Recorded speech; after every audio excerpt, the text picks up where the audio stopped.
Шайлоо өнөктүгүнө утурлай саясий партиялар өз программаларын элге сунуштай башташты. Албетте, ар бир программанын өзүнчө өзгөчөлүктөрү бар. Бирок кандай гана программа болбосун, парламентке таза адамдар келбесе, ал ишке ашпайт. Ошондуктан Замандаш партиясы парламентке колу таза адамдарды алып келүү демилгесин көтөрүштү.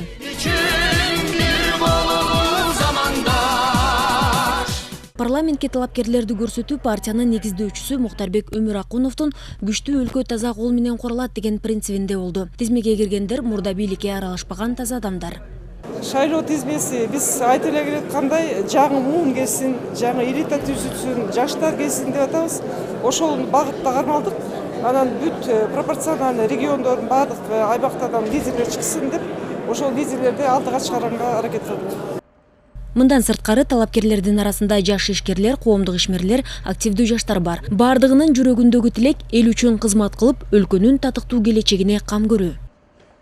Замандаштын 3 өзгөчөлүгү бар. Бул биринчи, Замандаш буга чейин кылган иши бар. Буга чейин жол артып келген тарыхы бар. Экинчиси, Замандаштын так бекиген программасы бар. Үчүнчүдөн, Замандашка эл берген батасы бар. Жана Замандашка элдин үмүтү бар. Замандаштын аткара турган иши бар. Буга чейин Замандаш жасап келген, жана бийликке келсе мындан күчтүү кылып жасап берет деген кудрет да бар, эрк да бар, күч да бар.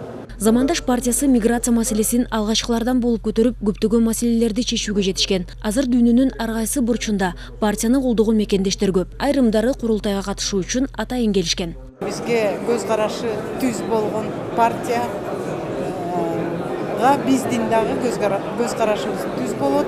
Албетте баарыбыз тең ойлойбуз, ушу Замандаш партиясы шайлоодо жеңишке жетсе, бизге дагы чоң мүмкүнчүлүктөрдү алып берет деп ойлойбуз. Съездин делегаттары парламенттик шайлоого талапкерлердин тизмесин бир добуштан колдоо алышты. Андан сырткары партиянын багыты жана мындан аркы кадамдар аныкталды. Иш-чара элге ак ниет менен кызмат кылабыз деген ак тилек менен ак шаарларды асманга учуруу салтанаты менен жыйынтыкталды.